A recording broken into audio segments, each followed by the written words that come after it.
बिस्मिल्लाहिर्रहमानिर्रहीम। अस्सलाम वालेकुम मुअज़्ज़िज़ ख़वातीन व हज़रात। शुरू अल्लाह के नाम से जो बड़ा मेहरबान नहायत रहम करने वाला। एक मरतबा हज़रत ईसा मरियम अलैहिस्सलाम की किसी पहाड़ की चोटी से गुजर रहे थे। उस वक्त इब्लीस उनके पास आया और उसने उससे कहा, रूह अल्लाह, आप ये बताए, क्या तुम्हारा खुदा इस बात पर कादिर है कि अगर तुम इस चोटी से नीचे गिर जाओ तो तुम्हें बचा सकता है? हज़रत ईसा अलैहिस्सलाम ने कहा, जी हाँ मेरे रब कोई ये कुदरत हासिल है। इब्लीस ने कहा, ये बात हक है और आप अपने इस दावे में सच्चे हैं तो आप अपने आप को इस पहाड़ की चोटी से गिरा दे। मैं देखता हूँ कि आपका रब आपको मरने से कैसे बचाता है। हज़रत ईसा अलैहिस्सलाम ने महसूस किया कि शैतान लाइन उन्हें नाजायज़ वसवसा में मुब्तला करना चाहता है।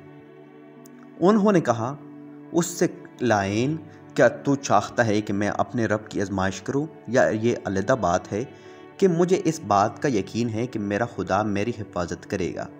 अल्लाह का हर फरमान बरहक है और हमें इसमें शक करने की कोई गुंजाइश नहीं है, लेकिन मैं खुदा की आजमाइश नहीं करता। कुछ दिनों बाद इब्लीस उनके पास आया और उनसे कहा कि ईसा अलैहिस्सलाम, तुम अल्लाह हो क्योंकि तुम मुर्दे ज़िंदा करते हो और गैब जानते हो और लोगों को गैब से की खबरें देते हो। हज़रत ईसा अलैहिस्सलाम ने इसकी बात काटते हुए कहा कि लाइन, तुम झूठ बकता है। मैं खुदा का मस्तजाब अलदवात बनता हूँ। अल्लाह मेरी दुआएं कबूल करते हैं और इसी के हुक्म से मुर्दे दफन जिंदा होते हैं। और जहाँ तक गायब की बातों का ताल्लुक़ है तो खुदा मुझे गैब की इत्तला देता है, मैं लोगों को उसकी खबर देता हूँ। मैं लोगों को इसकी खबर देता हूँ। जब इब्लीस ने देखा कि ईसा अलैहिस्सलाम उसकी जाल में फंसने पर आमादा नहीं है तो उसने चीख मारी और उसके सामने से भाग खड़ा हुआ। अबू नसर नशापुर का एक सुल्तान हो गुजरा है। एक मरतबा वो लाहो लश्कर समेत अपने दारुल हुकूमत में दाखिल हो रहा था कि एक मकान से कारी की आवाज़ ने उसे चौंका दिया। अबू नसर कुरान सुनते के लिए 26 की तिलावत की, जिसका तर्जुमा यह है कि आप कहते कि ए अल्लाह मालिकुल मुल्क है, तू जिसे चाहे और जिसे चाहे सुल्तनत छीन ले और जिसे चाहे इज्जत दे और जिसे चाहे जिल्लत दे। तमाम भलाई तेरे हाथ में है, बेशक तुम हर चीज़ पर कुदरत रखता है।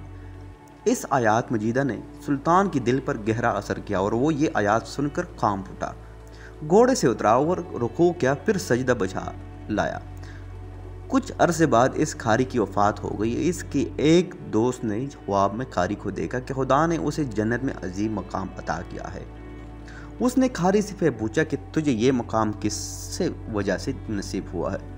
कारी ने जवाब दिया कि मैं तो एक बदकार और गुनाहगार इंसान था, मेरे नामा अमाल में कोई खास नेकी नहीं थी, मगर इसके बावजूद होला में खुदा ने मुझे मखसूसी करम किया और मुझे ये मकाम अता किया। और खुदा ने मुझे से फरमाया है, तूने दुनिया में एक सुल्तान को हमारी अजमत याद दिलाई थी, इसकी वजह से हम आज तुझ पर कर रहे थे और तुझे बुलंद मकाम अता करते हैं। सो अल्लाह ताला का फरमान है कि तुम मुझे याद करो, मैं तुम्हें याद करूँगा। पुराने ज़माने में अंताकिया के एक बहुत बड़ा शहर था। ये शहर एशियाई कोचक में वाक़या था। इसके शहर की लंबाई 12 मील थी और इसके में इंसानों की एक बारी तादाद क़याम पजीर थी।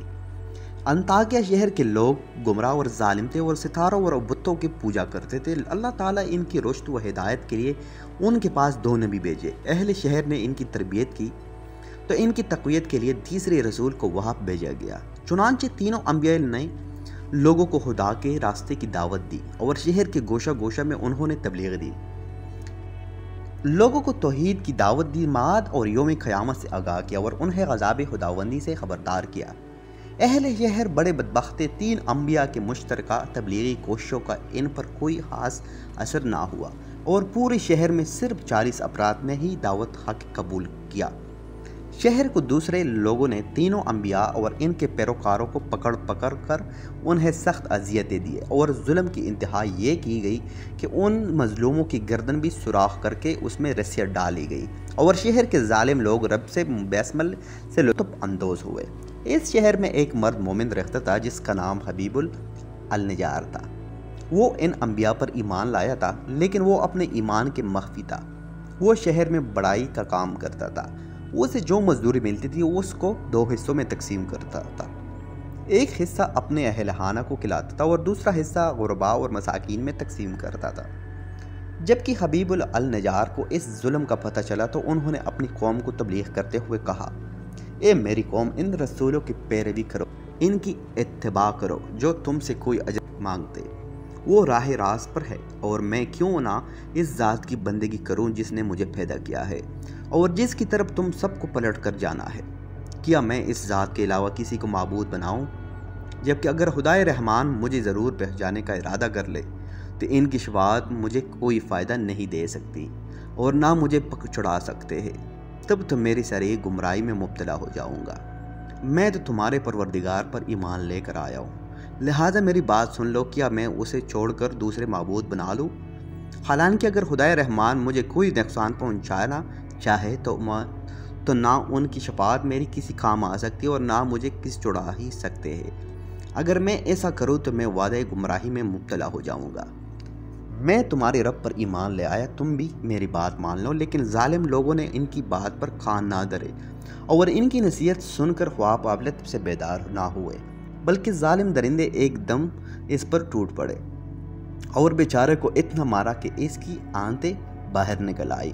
پھر اس کی گلا دبا کر قتل کر دیا اور لاش کو ایک کنویں میں ڈال کر اس میں مٹی ڈال دی گئی اور وہ کنواں اس کا مدفن بن گیا۔ بعض روایات کے مطابق ظالموں نے اسے پکڑ کر آری سے 2 حصوں میں تقسیم کیا تھا۔ ایک اور روایت مذکور ہے کہ لوگوں نے اس کی گردن میں سوراخ کیا اور اس میں رسی ڈالی اور پھر اسے صلیب پر چڑھا دیا، جہاں اس کی موت واقع ہوئی۔ حبیب النجار کو موت سے قابل انبیاء دکھائی دیے جو اس نے آخری یہ الفاظ کہے کہ میں تمہارے رب پر ایمان لایا ہوں، میرے گواہ رہنا۔ اس کے بعد اس کی روح قبض النصر سے پرواز کر گئی۔ اللہ تعالیٰ نے اس کی قربانی کو قبول کیا اور اسے عظیم ثواب دیا۔ اس کی روح جیسے جسم سے جدا ہوئی تو اسے جنت بھیج دیا گیا، جیسا کہ قرآن مجید بیان کرتا ہے کہ حبیب النجار کو نیک انجام مبارک ہو۔ امید کرتا ہوں کہ آپ کو آج کی ویڈیو اچھی لگی ہوگی، اور اگر آپ کو یہ ہماری ویڈیو اچھی لگی ہے تو ویڈیو کو لائک کریں اور مزید اسی طرح کی ویڈیوز دیکھنے کے لیے ہمارے چینل سبسکرائب کر دیں۔ ملتے ہیں کسی نئی اور معلوماتی ویڈیو کے ساتھ، اجازت دیجیے، اللہ حافظ۔